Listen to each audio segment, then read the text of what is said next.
नहीं। देखो तो हम लोग शुरू करते हैं यहाँ से पढ़ना, ठीक है। तो कुछ क्वेश्चंस करेंगे, मैं एक दो थ्योरी वाले क्वेश्चन भी कह रहा था ना, जो कि प्रूफ वाले क्वेश्चन आ जाते हैं कभी कभी, ठीक है, उसको पहले कर लेते हैं, फिर उसके बाद क्वेश्चंस पे पहुँचते हैं, ठीक है। देखो ये जो पहला क्वेश्चन है आज का,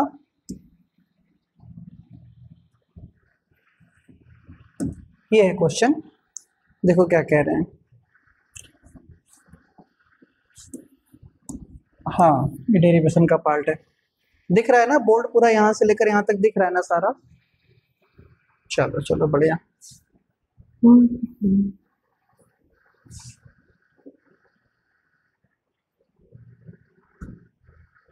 चलो अब हमें वही इलेक्ट्रिक फील्ड वाला फॉर्मूला प्रूफ करना है। मतलब क्या, E इक्वल टू 1/4πε0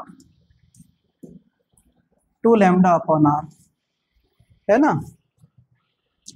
ये फॉर्मूला हम लोगों को प्रूव करना है, और कौन से मेथड से, विदाउट यूजिंग गॉस लॉ।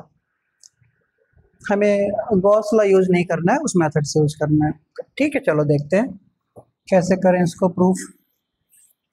चलो इसको मैं थोड़ा सा रिड्यूस कर देता हूँ। देखो मान लिया कि हमारे पास एक पतली सी रॉड है, ये ठीक है, एक हमारे पास पतली सी रॉड है, और जो रॉड है इसका ये मिड पॉइंट O है यहाँ पर, और हमें किसी पॉइंट यहाँ P पॉइंट पर हमको इलेक्ट्रिक फील्ड पता करनी है, और हमने यहाँ पे एक लाइन ड्रॉ कर दी, इसको Y मान लिया, और हमने इसी रॉड पर पतली सी स्ट्रिप एज्यूम कर ली हमने यहाँ पर dx, ठीक है। और इस पूरी रॉड पर ना चार्जेस प्रेजेंट है प्लस, मान लो पूरी रॉड पर प्लस चार्ज प्रेजेंट है, कुछ ऐसा है। मान लो O से लेकर इस x तक की डिस्टेंस है, ds तक की डिस्टेंस है x, ठीक है। अब क्योंकि ये छोटी सी लेंथ dx है, तो इसके ऊपर पाया जाने वाला जो चार्ज होगा वो छोटा सा चार्ज, मान लो कितना होगा, dq होगा। एक फार्मूला हम लोग जानते हैं, लैम्डा इक्वल टू होता है चार्ज अपॉन लेंथ, होता है। तो लाइन चार्ज डेंसिटी अगर छोटा सा चार्ज dq हो जाए और छोटी सी लेंथ dx हो जाए, तो dq की वैल्यू मिल जाएगी हम लोगों को लैम्डा dx, ये भी हो जाएगा। इसका मतलब तो ये हुआ कि हमको dq पता चल गया कि dq की वैल्यू क्या है, लैम्डा dx है। हमने सोचा कि यहाँ से एक इलेक्ट्रिक फील्ड चली होगी, यहाँ से एक इलेक्ट्रिक फील्ड चली होगी इधर की तरफ ऐसे, यहाँ, और जो इलेक्ट्रिक फील्ड गई होगी वो छोटी सी इलेक्ट्रिक फील्ड हुआ होगी DE।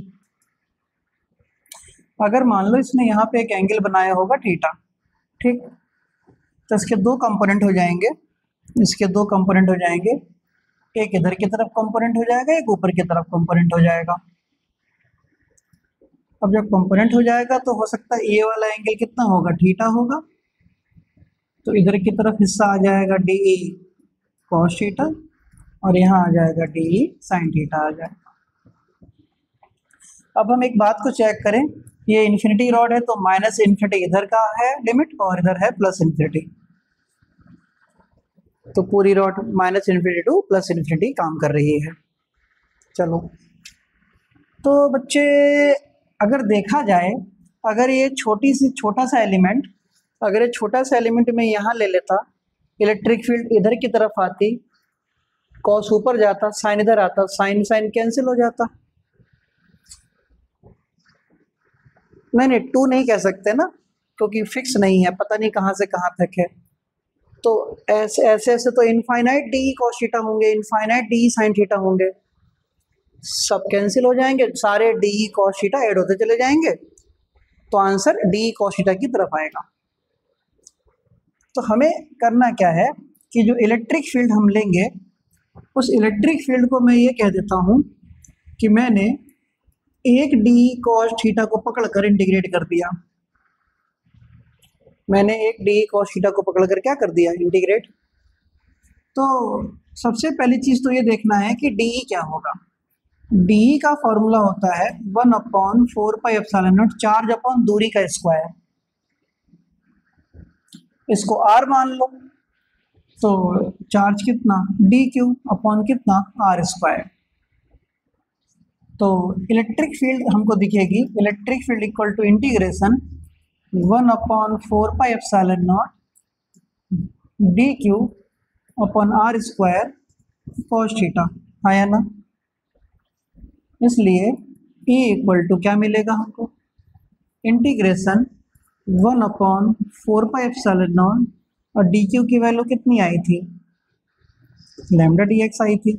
तो मैंने यहाँ लगा दिया lambda d x cos theta upon r square. अब आर स्क्वायर को भी हम क्या लिख सकते हैं, आर,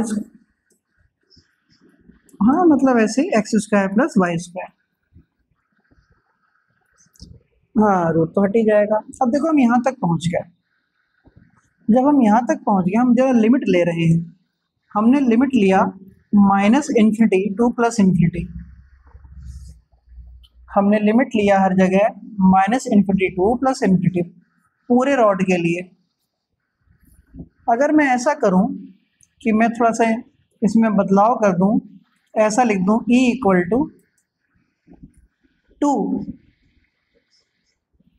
बिल्कुल सही, 0 to +∞, 1/4πε0 lambda d x cos theta upon x square plus y square, आया ना। तो यहाँ से E इक्वल टू हो जाएगा, अब छोड़ देते हैं थोड़ी देर इसको ऐसे ही।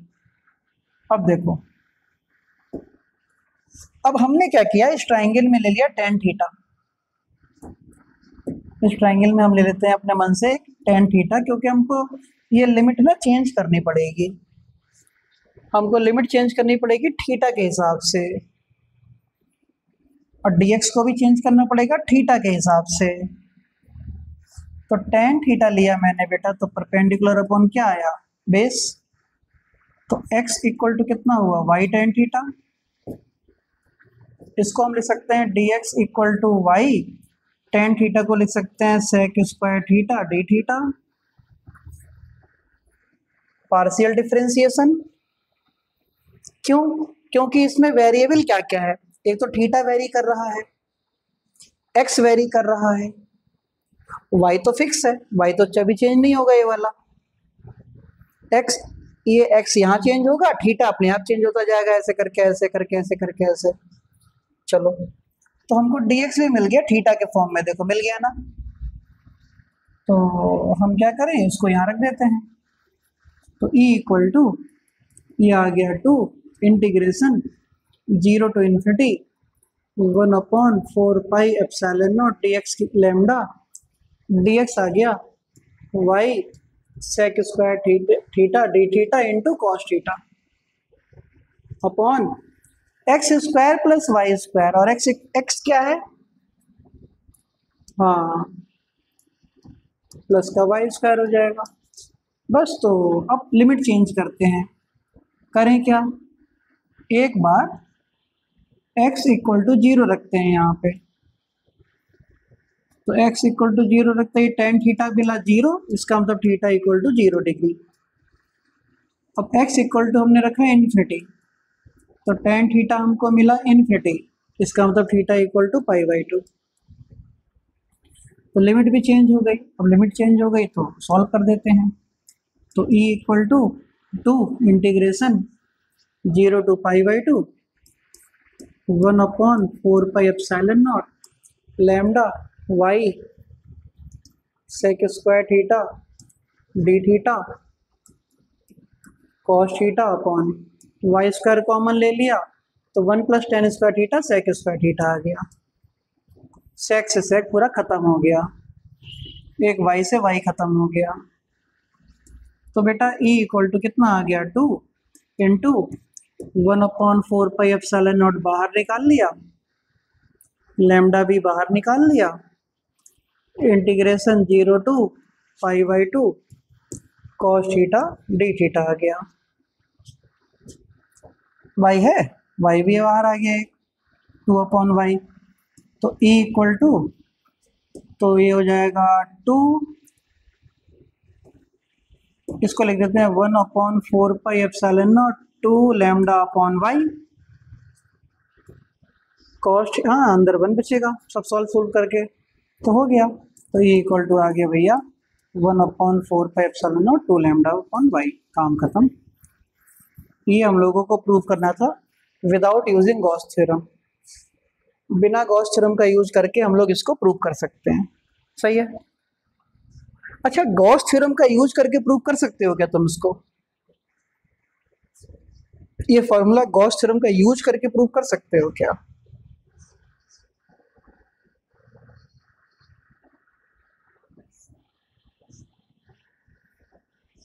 हाँ आता है, अभी आता है, जस्ट अभी आता है।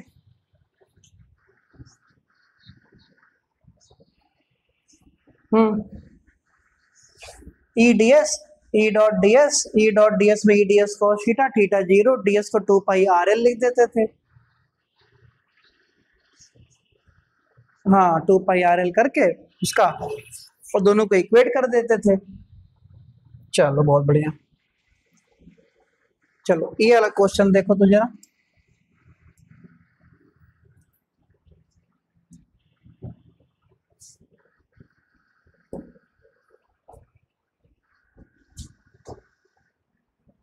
आता है प्रूफ करना?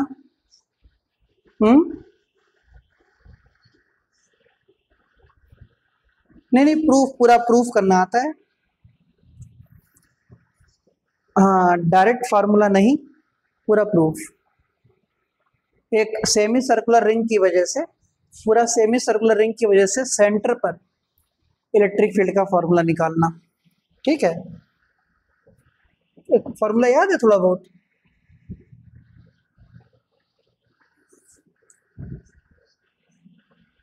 हाँ चलो, तो हम इसी को प्रूव करते हैं।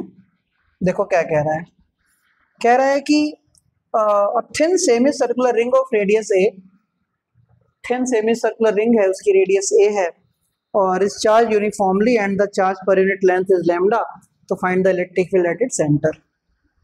चलो हम कोशिश करें कि एक सेमी सर्कल ये है हमारे पास, हमने एक सेमी सर्कल बना लिया,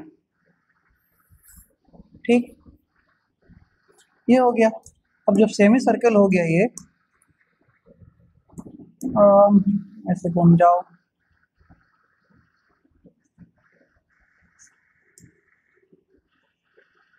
चलो ये सेमी सर्कल हो गया, तो हमने क्या किया कि भाई इसके सेंटर को यहाँ पे ओ मान लिया, चलो आज ओ, सेमी सर्कल हो गया। इसकी रेडियस यहाँ हमने ए मान ली, ये हो गई ए, क्योंकि सेमी सर्कल के ऊपर पूरे पे चार्ज है, मान लो प्लस प्लस प्लस पूरे पे चार्ज है, और ये कुछ नहीं है, पूरा वायर नहीं है, खाली जगह है, क्योंकि यहाँ तो बन नहीं सकता था, है ना, सेमी सर्कल तो खाली, चार्ज यहाँ पर है, यहाँ कुछ नहीं है। अब हमने क्या सोचा कि इस सेमी सर्कल पर छोटी सी लेंथ ले लेते हैं जरा, इस सेमी सर्कल पर छोटी सी लेंथ हमने यहाँ ले ली, छोटी सी लेंथ यहाँ, और वो लेंथ हमने ले ली डीएल। अब डीएल लेंथ ली तो डीएल लेंथ ने इस ओ पॉइंट पर यहाँ इस डीएल लेंथ को हमने ओ पॉइंट से मिला दिया, ऐसे करके ऐसे, ठीक। अब जब इसको मिलाया तो मान लो यहाँ पे एक छोटा सा एंगल बना, यहाँ पे छोटा सा एंगल बना डी थीटा, छोटा सा एंगल, अगर वो छोटा सा एंगल डी थीटा बना और ये वाला एंगल मान लो हमने माना थीटा, ये बना थीटा, ठीक है। इसी तरीके से हमने उसी छोटे से एलिमेंट को नीचे मान लिया, यहाँ पर आधे हिस्से में नीचे, आधे हिस्से में नीचे मान के फिर हमने यहाँ पे वही सिचुएशन बना ली, ऐसे करके ऐसे ये, और यहाँ पे भी हमने माना ये वाला एंगल बन रहा है डी थीटा, और एक छोटी सी लेंथ है बेटा dl, और ये वाला भी एंगल कितना है थीटा, और ये रेडियस भी होगी a, ये रेडियस भी होगी a। तब हम अगर इस सोचें तो हमने थोड़ा सा ये सोचा कि ऊपर वाले की वजह से इलेक्ट्रिक फील्ड आ रही होगी नीचे ऐसे, इस छोटे वाले लाइन dl की वजह से इलेक्ट्रिक फील्ड जा रही होगी ऊपर ऐसे। अब थोड़ा सा ये देखने पर पता चला कि अगर मैं यहाँ पे एक लाइन ड्रॉ कर दूं, अगर ये थीटा है तो ये भी थीटा होगा, ये थीटा है तो ये वाला भी एंगल थीटा होगा। और बेटा अगर ये dl लेंथ है तो इसकी छोटी सी इलेक्ट्रिक फील्ड होगी de, इसकी भी छोटी सी इलेक्ट्रिक फील्ड होगी de। इसका मतलब de का एक कंपोनेंट इधर आएगा de cos थीटा, कंपोनेंट इधर आएगा de cos थीटा, इसका कंपोनेंट ऊपर जाएगा de sin थीटा, इसका कंपोनेंट नीचे जाएगा de sin थीटा। ये दोनों कैंसिल कर देंगे, ये दोनों ऐड होते जाएंगे। अब जब ऐड होते जाएंगे तो हमारी जिम्मेदारी बनती है हम किसी भी एक इलेक्ट्रिक फील्ड को पकड़ें और चुपचाप उसको इंटीग्रेट कर दें, और इंटीग्रेट करें -π/2 से लेकर +π/2, माइनस से +π/2, या इसको हम वो पिछला वाला तरीका 2 से कर दें, 0 to π/2 de cos थीटा। तो E equal to 2 limit 0 to π/2। अब बात आती है कि हमको डी लेना था। डी मतलब क्या होगा यहाँ, डी का फॉर्मूला वही अपना पुराना 1/4πε0 Q/r²। तो Q की जगह डी क्यू, क्यू की जगह छोटी सी चार्ज डी क्यू, छोटा सा चार्ज डी क्यू, और दूरी कितनी, यहाँ से लेकर यहाँ तक की दूरी कितनी a, तो dq/a² cos थीटा। हाँ या ना। चलो अब dq की वैल्यू निकालनी है हम लोगों को। क्या निकालना है, dq। हम जानते हैं लाइन चार्ज डेंसिटी होता है चार्ज अपॉन लेंथ। अगर लेंथ बहुत छोटा है तो चार्ज बहुत छोटा है, dq equal to lambda dl हो जाएगा। तो E equal to 2 limit 0 to π/2 1/4πε0 lambda dl upon a² into cos theta, है कि नहीं। लैम्डा dl a² कितना हो जाएगा इंटू cos थीटा। एक फॉर्मूला हम लोग जानते हैं, एक होता है angle equal to arc upon radius.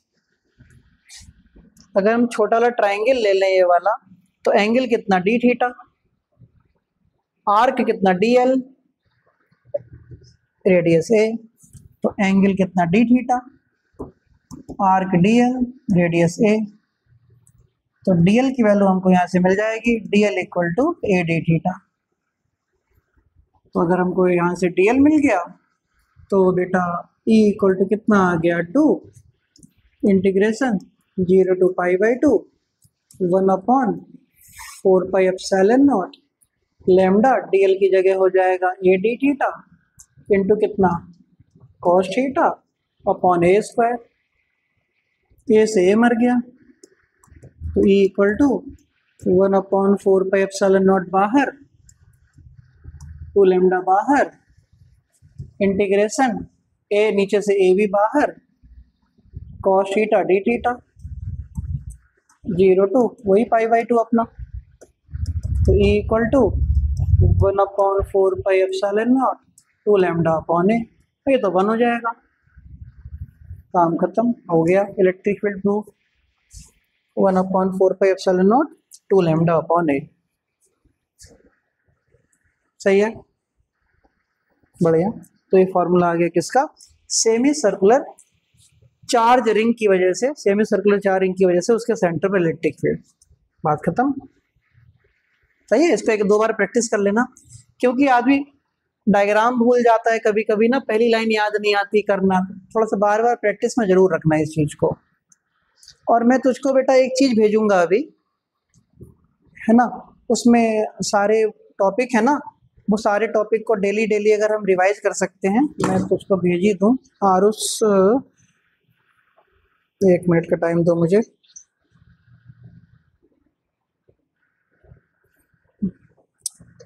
यार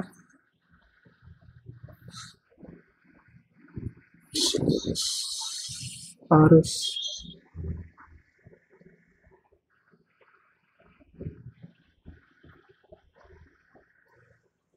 देखो भेज दिया, खोलना। सारे टॉपिक हैं, बिल्कुल एक लाइन से पूरा मैंने टाइप करके रख रखा है ये। तो इससे क्या होगा कि जब पढ़ते समय बिल्कुल दिमाग इधर उधर भटकेगा नहीं कि कौन सा छूटा कौन सा पढ़ना है। टिक लगाते जाओ पढ़ते जाओ, टिक लगाते जाओ पढ़ते जाओ। और बेटा एक काम और करना है यार, सुन, जैसे मैंने टॉपिक लिख रखे हैं इस तरीके से टॉपिक, तो इसको ना, इसको प्रिंट आउट निकलवा लो, ये एक्सपेंड करा के जरा, कि यहाँ पे अगर मान लो लिखा electric field due to line charge, तो उसका चुपचाप यहाँ पे फॉर्मूला भी लिख पाओ ये टॉपिक। इससे क्या होगा, जब क्विक रिवीजन करोगे ना तो सारे टॉपिक एक साथ, उसके तुरंत छोटी छोटी बातें सामने लिख रहेंगे, पूरा पूरा बुक याद हो जाएगी। हाँ इसको निकलवा लेना प्रिंट। चलो हम वापस चलते हैं। चलो अब हम आज का पहला क्वेश्चन, ये जरा आंसर बता दो इसमें। Q1 और Q2 का रेशियो पूछ रहे हैं। Q1 और Q2 का रेशियो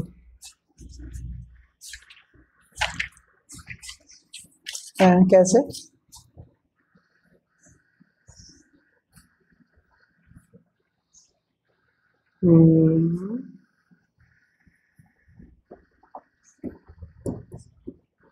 हाँ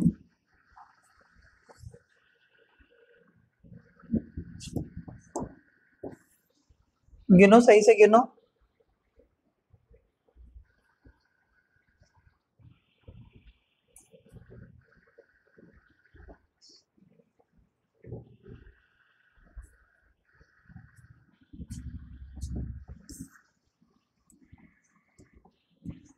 बिल्कुल सही, Q1 अपन Q2 कोई बात नहीं। हाँ तो Q1 अपॉन Q2 कितना 1:3 आ जाएगा, काम खत्म। क्यों नहीं, ये तो एमसी को ही वो कौन सा कुछ करना है इसमें। हाँ चलो नेक्स्ट, इसका आंसर बताओ।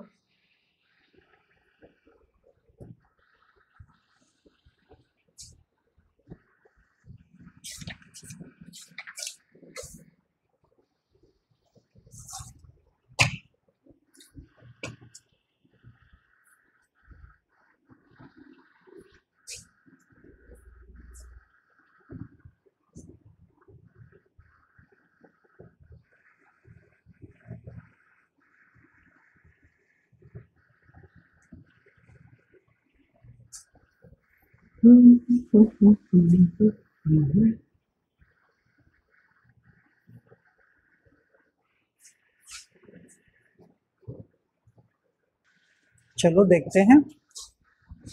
अच्छा अब एक चीज देखो, इसके अंदर दो डाइपोल है, एक प्लस क्यू माइनस क्यू, एक माइनस क्यू प्लस क्यू। तो इस माइनस क्यू प्लस क्यू वाले का डाइपोल मोमेंट इधर की तरफ जाएगा P, और इस माइनस क्यू प्लस क्यू वाले का डाइपोल मोमेंट इधर की तरफ जाएगा P। अब दोनों डाइपोल मोमेंट के बीच का एंगल है 120, तो इनका रिजल्टेंट बीच में से जाएगा R। खत्म, अंडर रूट कितना P square plus P square minus P square, P इसके गया तो R इक्वल टू आ गया P। तो रिजल्टेंट कितना आ गया, P आ गया। ठीक है, तो अगर देखा जाए फिर पूछ रहे हैं टॉर्क बताइए, क्या बताइए इसका। हाँ तो कह रहे हैं कि if this system is subjected to the electric field E directed along the x axis, अगर एक इलेक्ट्रिक फील्ड काम कर रही है यहाँ, अगर एक इलेक्ट्रिक फील्ड यहाँ एक्स एक्सिस की तरफ काम कर रही है, तो बताओ इसका यहाँ से एंगल कितना हो जाएगा 30, सॉरी हाँ कितना हो जाएगा, ये आधा आधा, ये पूरा 90 90 30 120, एक मिनट, इसमें एंगल जो हो जाएगा 120, तो ये पूरा है यहाँ से यहाँ तक। तो what will be the magnitude and direction of the torque acting on it. ठीक है, तो अगर हम ट्राइंगल इसमें ले लें, कौन सा, AOC ट्राइंगल ले लो, चलो ओ ले लो, यहीं कहीं ये वाला पॉइंट ओ ले लेते हैं यहाँ पे। ठीक है, और इसको ऐसे जोड़ दिया हमने, एक डाइपोल मोमेंट इधर था, एक डाइपोल मोमेंट इधर था।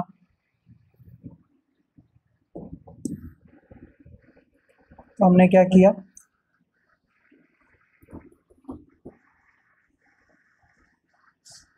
ये बना लो एक।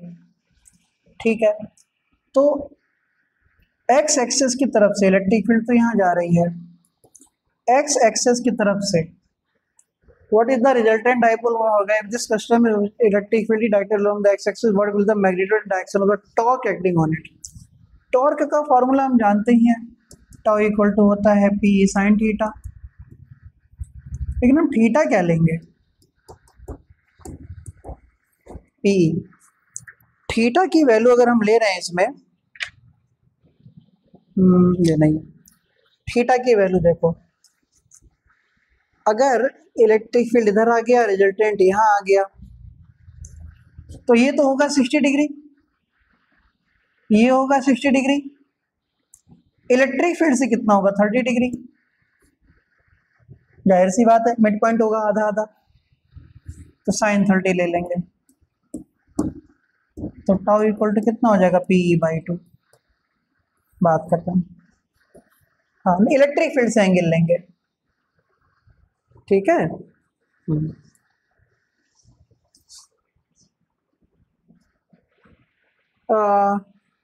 डायरेक्शन देखो, अगर हम राइट हैंड रूल लगाएं, कौन सा रूल, राइट हैंड रूल, जो टॉर्क इसके अंदर आएगा, टॉर्क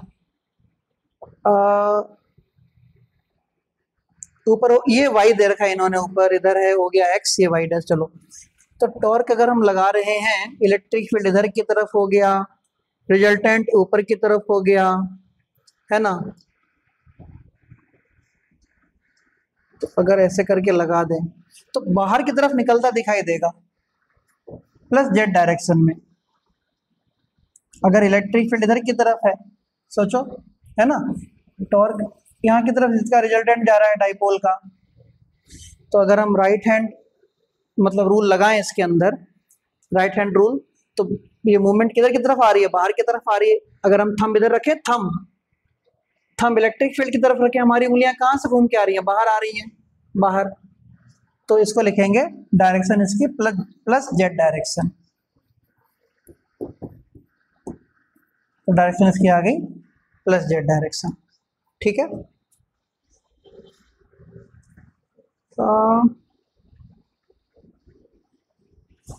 पक्का,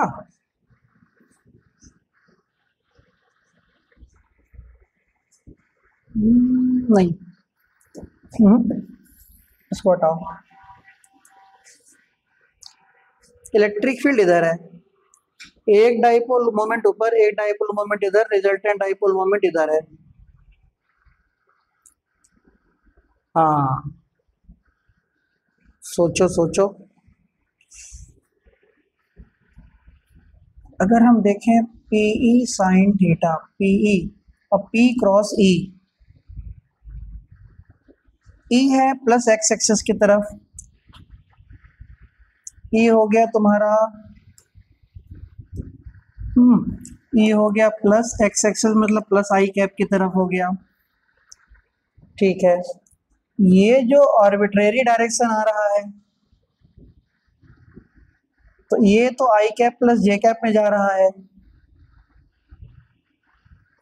आई कैप, हाँ बिल्कुल सही। तो आई कैप क्रॉस आई कैप प्लस जे कैप, ये 0 हो गया, आई क्रॉस जे आ गया, आई क्रॉस जे क्या होता है, क्या होता है, सही तो है यार, सही तो है, हाँ बस, और क्या, आई क्रॉस जे के आ गया, क्योंकि आई कैप तो इसकी खुद की हो गई इलेक्ट्रिक फील्ड की, और तुम्हारा पी क्रॉस ई, नहीं गलत आ रहा है। पूछा क्यों? क्योंकि यार A cross B is not equal to B cross A, इसका मतलब P cross E is not equal to E cross P। हम लोगों ने गलत निकाला, हम लोगों ने E क्रॉस P निकाल के बैठ गए, और निकालना क्या है? P cross E। तो P क्रॉस E निकालेंगे तो जो डाइपोल मोमेंट है वो है I cap plus J cap, K तो है नहीं, E क्या है? केवल I कैप। तो I cap plus J cap cross I cap, I और I जीरो, तो क्या बचा? J cross I, J cross I minus के, मतलब माइनस Z डायरेक्शन होगा आंसर। सही है? हाँ, ऐसे निकालेंगे। P क्रॉस E करना है यार, E क्रॉस P हम ना करेंगे भैया उसमें। चलो बढ़िया, नेक्स्ट करते हैं। जरा बनाओ तो इसका डायग्राम, कंप्लीट करो इसे।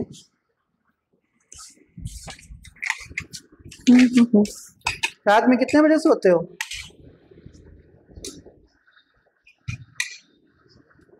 अच्छा अच्छा, सही है।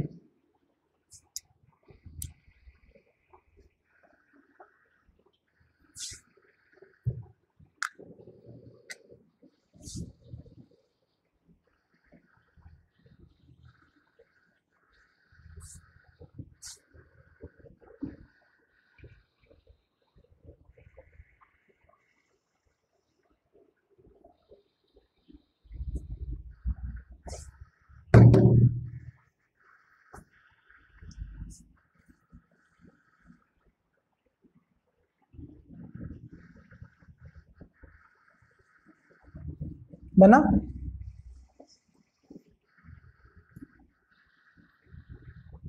पूरा चार्ज ही चार्ज है चारों तरफ ना, सब सब परपेंडिकुलर ही बाहर निकलेंगे ऐसे, और जो यहाँ वाले होंगे कर वाले वो ऐसे निकलेंगे, ये ऐसे हो गया, ये ऐसे।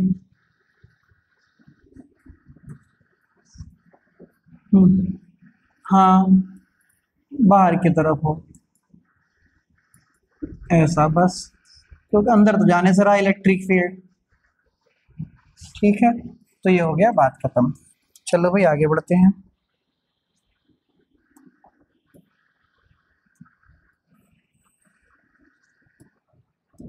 बताओ।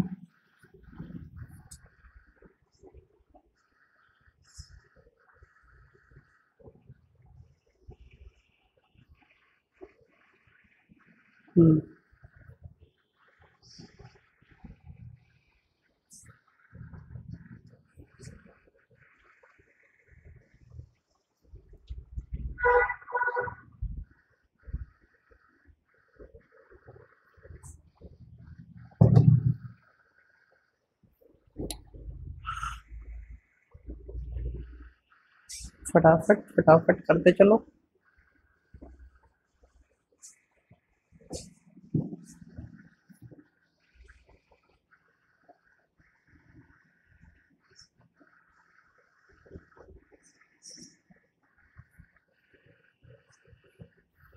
डिस्टेंस सेम रहेगा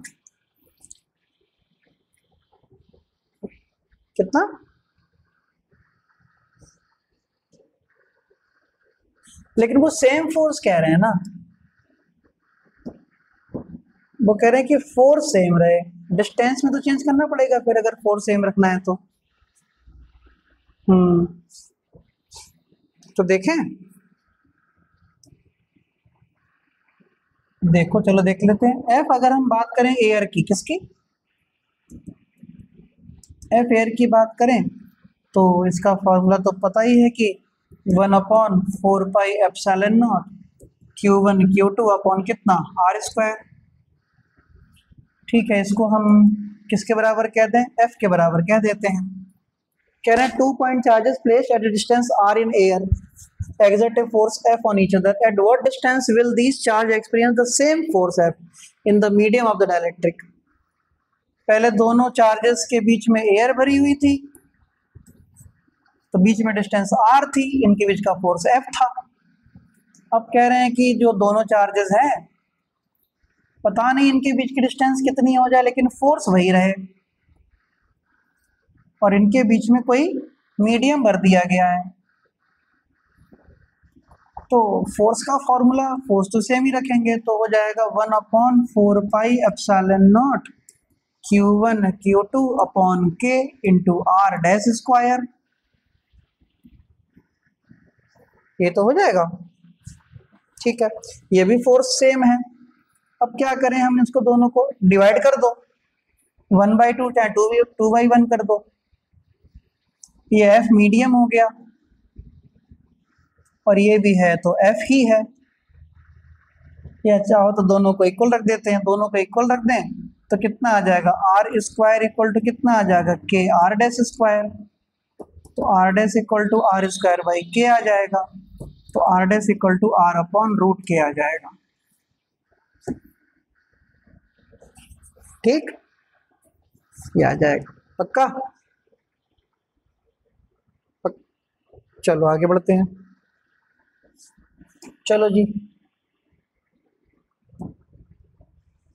ये देखो बताओ।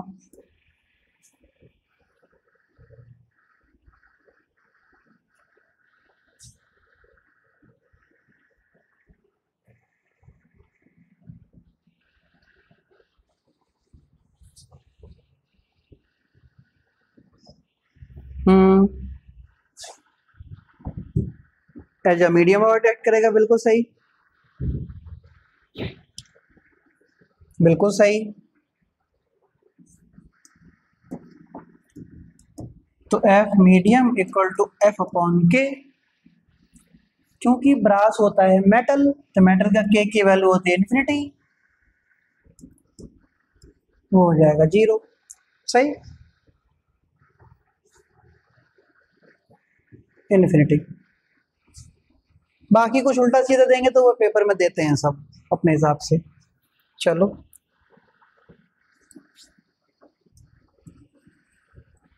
इसको करो,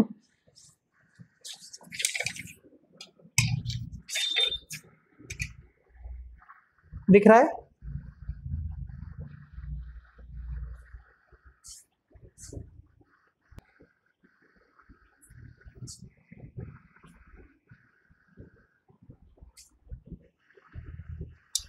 Five point charges, each of value q coulombs, are placed on a 5 vertices of regular hexagon side L meter. Find the magnitude of force on charge.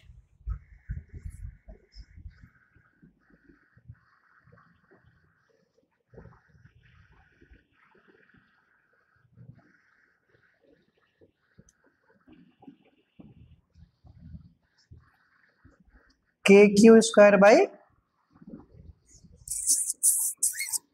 हाँ क्योंकि छोटी सी बात है, बिल्कुल सही कह रहे हो कि भाई हेक्सागन पे अगर, हाँ क्योंकि अगर सारी जगह चार्ज होते तो 0 होता है, और इसका मतलब तो ये हुआ ना कि अगर एक जगह नहीं है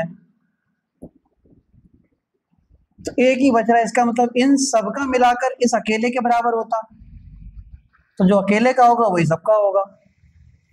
तो बिल्कुल सही बात है भाई, force equal to KQ square by R square. Next,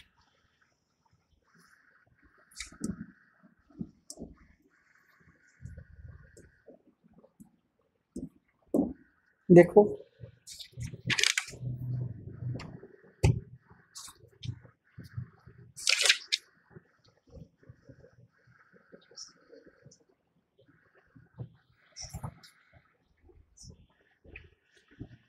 तो हद हो गई। If the electrostatic force acting on the sphere is less than the gravitational force. If the electrostatic force acting on the sphere is less than the gravitational force.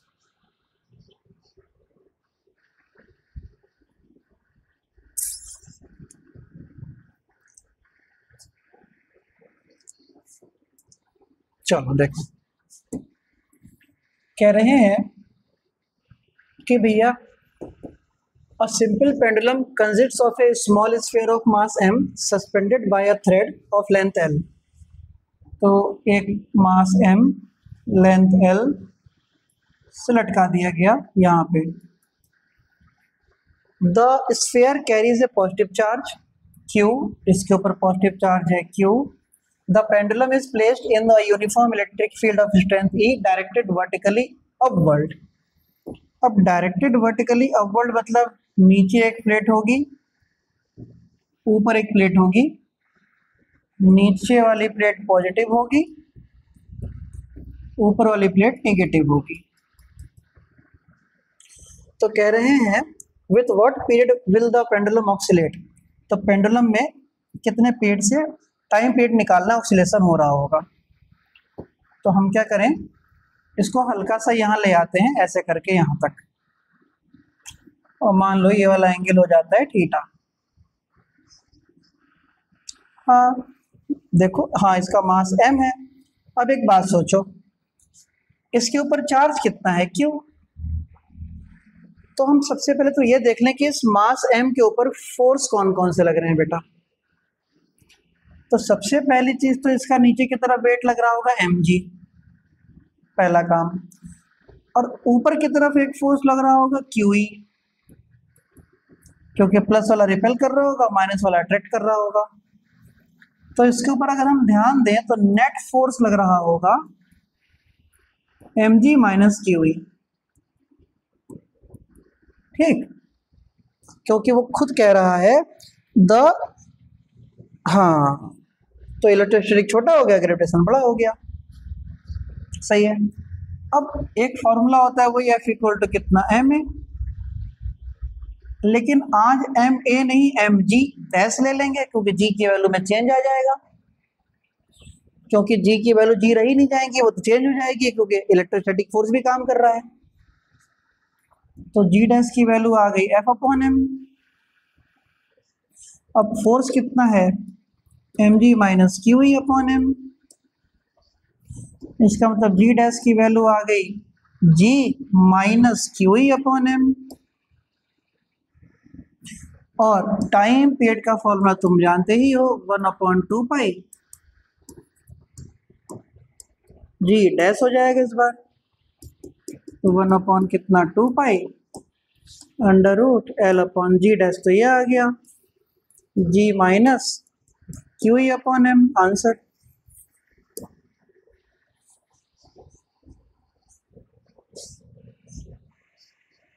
हाँ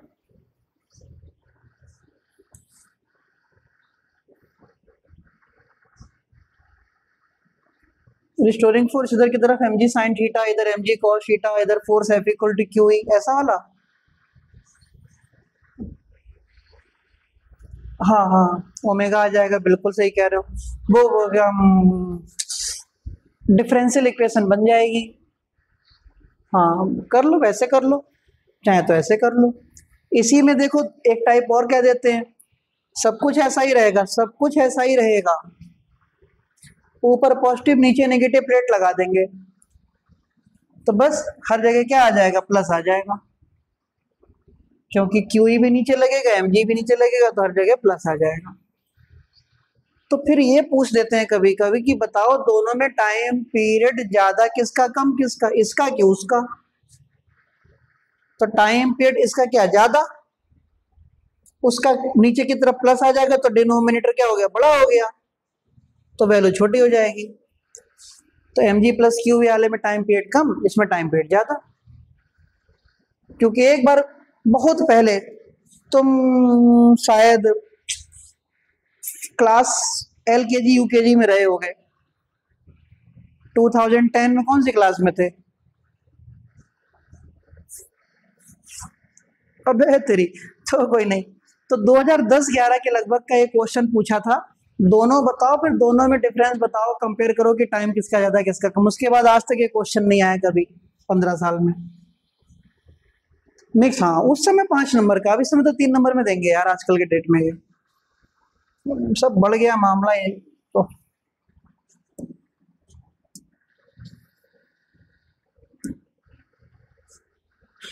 इसका तो पढ़ते ही answer दे दो।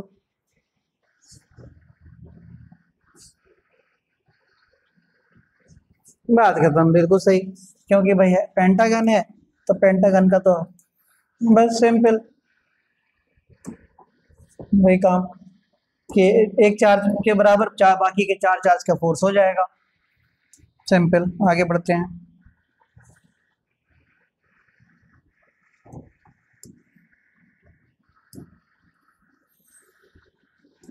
ये देखो,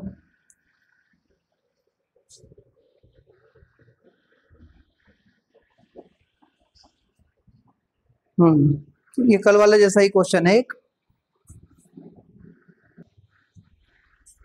यार ऐसा कैसे हो गया, इलेक्ट्रिक फील्ड तो इधर निकल रही है, इलेक्ट्रिक फील्ड इधर निकल रही है, एरिया वेक्टर यहाँ है, यहाँ पे एंगल बनेगा 180, यहाँ पे एंगल बनेगा 0 डिग्री।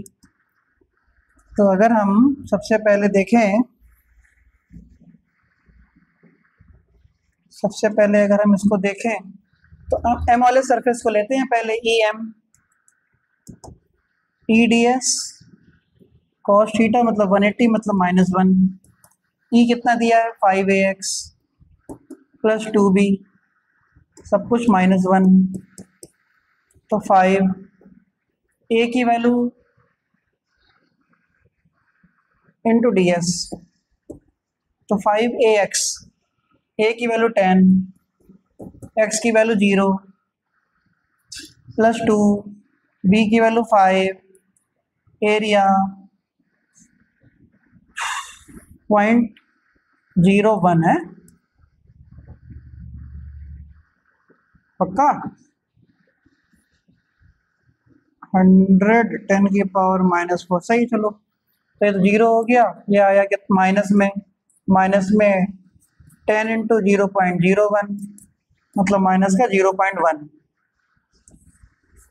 ई एन देखें, एन वाला देखें तो एन वाला तो 5ax plus 2b into d s, तो E N equal to 5 into 10 into x कितना 10 upon 100 plus 2 into 5 into d s 0.01, सही 10 अच्छा कोई बात नहीं।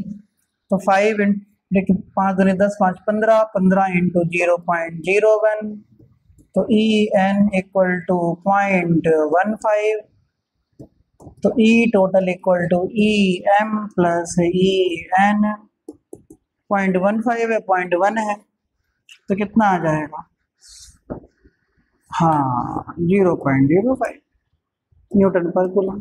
ठीक, चलो वो तो फिर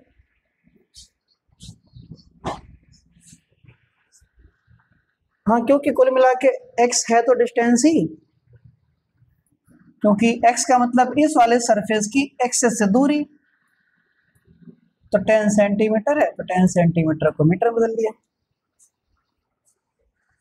हर जगह। हाँ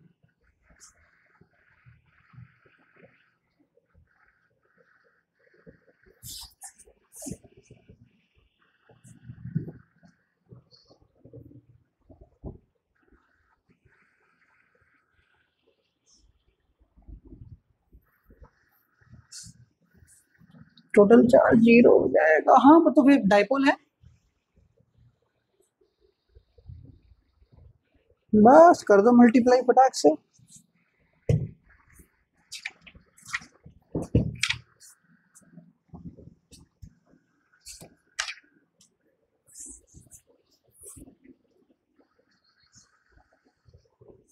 मीटर में कर दो यार, सब एमके सिस्टम में।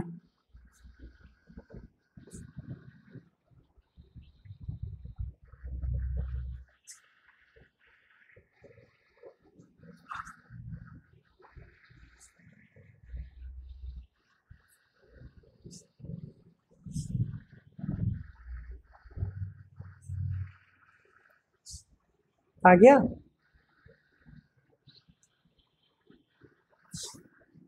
देखो 3, हाँ 0.75, चलो बढ़िया, क्योंकि ये एक्स एक्सेस हो गया, ये जेड एक्सेस, ये माइनस जेड एक्सेस। एक चार्ज यहाँ है, एक चार्ज यहाँ है, ये 0 0 15, ये 0 0 -15। इनके बीच की टोटल डिस्टेंस 30 सेंटीमीटर, मतलब 0.30। चार्ज दे ही रखा है, डाइपोल मोमेंट आ गया Q इंटू 2a, 0.75 इंटू 10⁻⁻7 कूलमीटर। सही है, आगे बढ़े।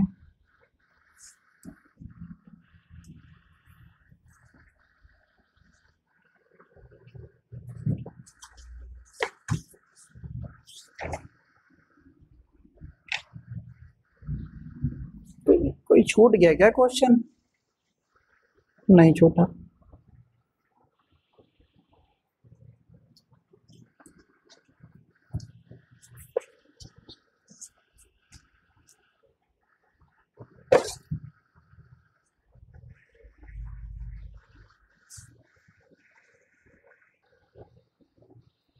ये वाला क्वेश्चन किया है कभी?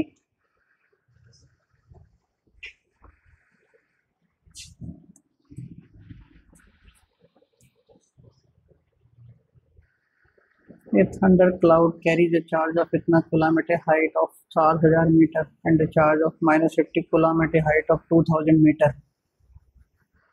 from the ground. Aeroplane process through the charge thunder cloud at, हाँ देखो कह रहे हैं thunder cloud carries a charge of 50 coulomb at a height of 4000 metre. मान लो ये ग्राउंड हो गया, ठीक है, 4000, और ये है कितना, 3000, 2000। तो तुमसे क्या कह रहे हैं? और thunder cloud carries a charge of 50 coulomb at a height of 4000 metre and charge of -50 coulomb at a height of 2000 metre from the ground. ठीक है, अब ऐसा कुछ है, यहाँ पे है +50 कूलम, इसकी हाइट है 4000 मीटर, यहाँ पे है -50 कूलम और इसकी हाइट है 2000 मीटर। अब ये कह रहे हैं कि इनके बीच से ये चार्ज हो गया, कह रहे हैं कि an aeroplane crosses through the charge and thunder cloud at a height of 3000 metre from the ground. तो एरोप्लेन यहां से गुजर रहा है इधर की तरफ। अब एरोप्लेन की हाइट है 3000 मीटर, एरोप्लेन की हाइट होगी 3000 मीटर। तो find the magnitude and the direction of the electric field acting on the aeroplane. ठीक है, अब इस प्लस की वजह से यहाँ पे सारा माइनस आ, इस प्लस की वजह से यहाँ माइनस आ जाएगा, है ना, ऐसा ही तो होगा। अच्छा, और इस माइनस की वजह से यहाँ पे प्लस आ जाएगा। डायरेक्शन तो इलेक्ट्रिक फील्ड की इधर की तरफ हो गई, ऐसे करके ऐसे, और यहाँ पे इलेक्ट्रिक फील्ड क्या हो गई, नीचे की तरफ हो गई। तो डायरेक्शन तो डाउनवर्ड हो गई सीधे सीधे। ठीक है, अब बात ये आई कि करें क्या, बात ये आई कि इनके बीच का डिस्टेंस कितना होगा, 1000। इनके भी बीच का डिस्टेंस कितना होगा, 1000। अब फोर्स निकाल लेंगे, इसकी वजह से और इसकी वजह से फोर्स निकाल लेंगे। इसकी वजह से जो फोर्स आएगा वो फोर्स का फॉर्मूला क्या होगा, वही Q/r², 9 × 10⁻⁹, चार्ज 50, डिस्टेंस मतलब 1000 का स्क्वायर। दूसरे वाले की वजह से अगर हम फोर्स निकालें, और ये वाला फोर्स कहाँ आ रहा होगा, डाउनवर्ड। जाहिर सी बात है यार, ये Q/r², 9 × 10⁻⁹, फिर चार्ज कितना, वही 50, माइनस से मतलब होता नहीं है इसमें भी सेम आ जाएगा 1000 का स्क्वायर। यहाँ पे इसमें भी क्या होगा, डाउनवर्ड ही रहेगा, क्योंकि जिस डायरेक्शन में electric field Q F equal to Q E, force भी नीचे, तो टोटल फोर्स डाउनवर्ड, तो दोनों को ऐड कर दो, सब दोनों के नीचे ही है, तो कितना हो जाएगा F2 F1 plus F2 answer. तो रिजल्टेंट क्या रहेगा, डाउनवर्ड ही रहेगा। ठीक, हाँ अच्छा क्वेश्चन है ये, लग तो रहा। हाँ ये सही था क्वेश्चन, चलो बढ़िया। ये क्वेश्चन मैंने भी पहली बार देखा, क्योंकि अभी मेरे पास एक नई बुक दे गए ना कंपनी वाले, तो उसमें था यार ये, मैंने देखा कि मैंने चलो ये करते हैं, ये भी क्वेश्चन, हाँ मैंने अभी तक नहीं किया था कभी क्वेश्चन, मैंने भी पहले यहाँ पे नई नई किताबों में नए नए क्वेश्चन डालते रहते हैं दूसरे ये लोग। हाँ ये अभी कंपनी वाला एक बुक दे के गया, ये वाली ओसवाल की, इस ओसवाल की बुक में ये दे रखा है क्वेश्चन नंबर 3 यहाँ, ये लेटेस्ट बुक है, मतलब ये 2026 एग्जाम, इसमें था ये क्वेश्चन यार, देखो। हाँ वो ऑल इन वन थी, ठीक है वो, हाँ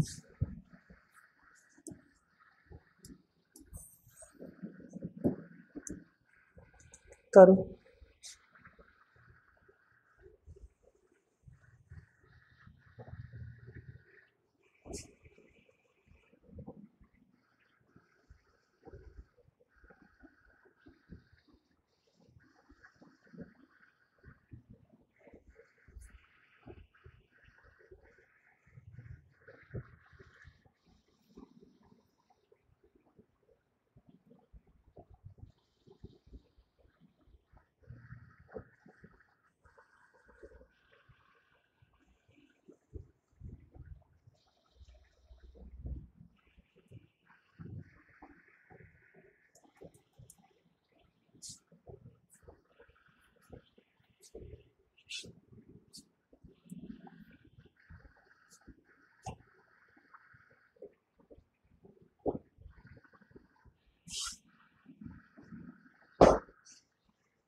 हम्म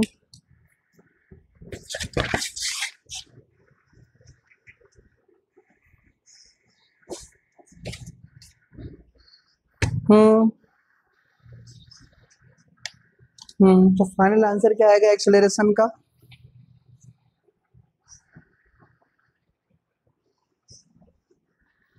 एक माइनस सिग्मा, एक प्लस का 2 सिग्मा है।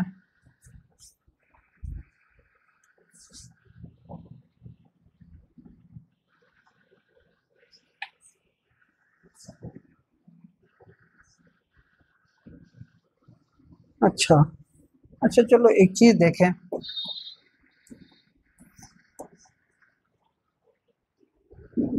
देखते हैं क्या ना, बड़ा बिजार किया है यार। Two charge sheets having charge density 2 sigma and minus sigma placed parallel to close to each other in the vertical plane. A particle having positive charge, अच्छा एक पार्टिकल है जिसके ऊपर पॉजिटिव चार्ज है, उसको रख दिया as shown in the figure, figure में तो दिया नहीं है, नहीं दिया, मास m, इसका मास भी m हो गया, चार्ज q हो गया, is place between these seats and release from rest, rest से छोड़ा, what is the acceleration of the particle. अब एक्सेलरेशन की बात है, सबसे पहले तो हम ये देखें कि इसके ऊपर, ये प्लस के ऊपर क्या क्या चीज का फोर्स लगेगा इसके ऊपर, सबसे पहले एक तो नेगेटिव वाला अपनी तरफ खींचेगा, इसको ऊपर खींचेगा, पॉजिटिव वाला भी धक्का ऊपर की तरफ ही देगा, वेट नीचे लगेगा mg, वेट नीचे लगेगा mg, इसका मतलब ऊपर की तरफ लगने वाले दोनों फोर्स का सम इक्वल टू हो जाएगा mg। अब फोर्स का फॉर्मूला क्या होता है, QE plus QE equal to mg, Q equal to होता है सिग्मा,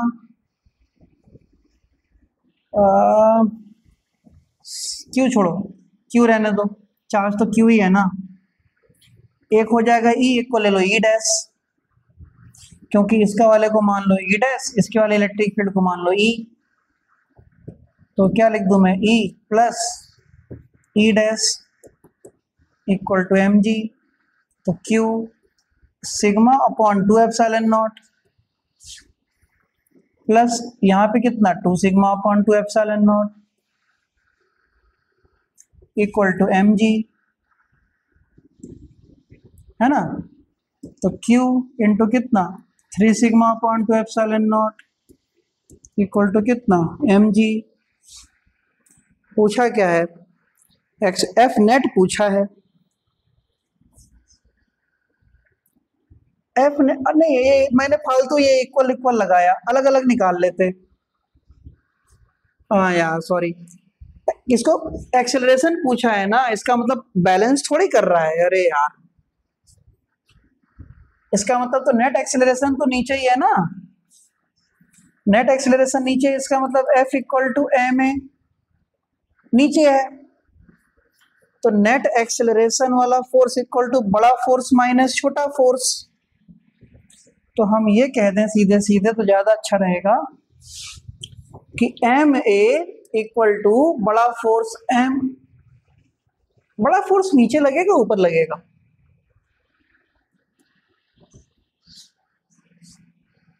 हाँ माइनस एम जी हो जाएगा, बिल्कुल सही। हाँ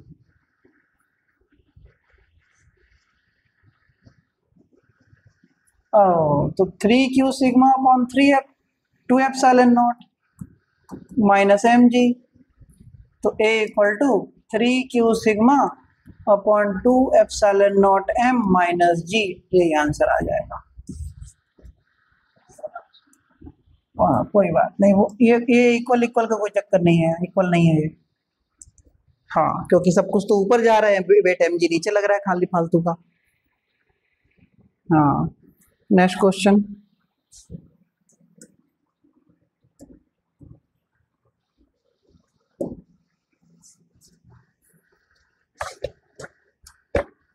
देखो तो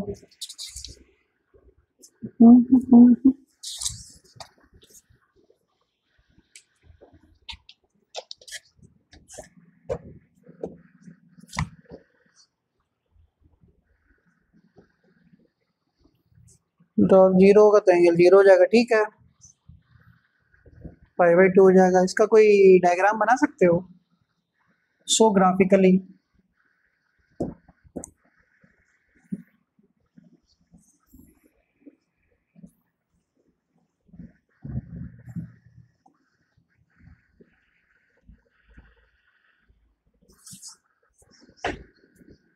बिल्कुल सही बताया, गुड यार।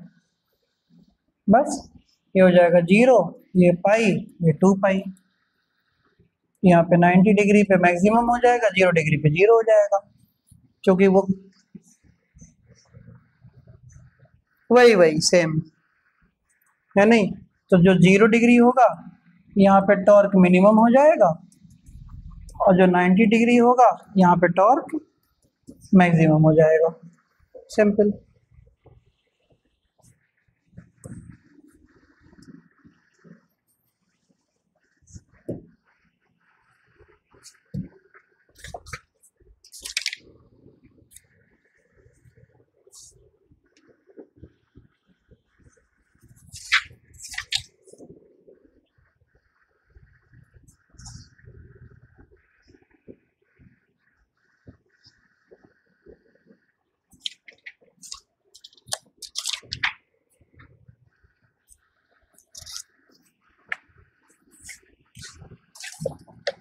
देखो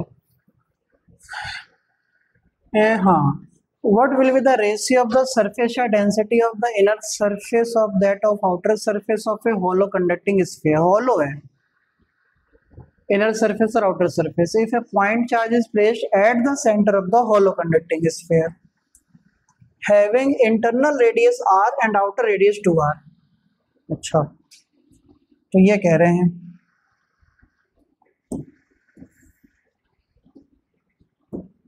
मतलब what will the ratio of the surface density of the inner surface of that of the outer surface of the hollow conducting sphere. If a point charge is placed at the center of the hollow conducting sphere having it, हमें लग रहा है कि ऐसा कुछ है, ऐसा कुछ है, एक स्फीयर तो ये हो गया,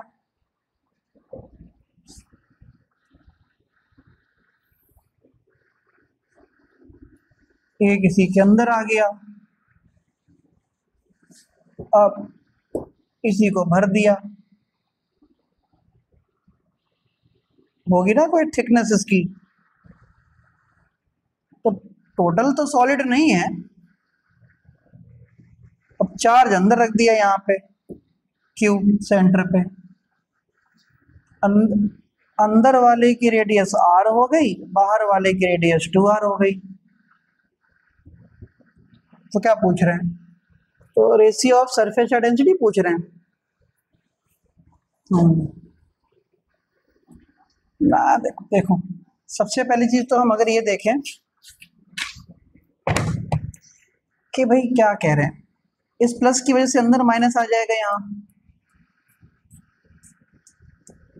और बाहर फिर प्लस आ जाएगा।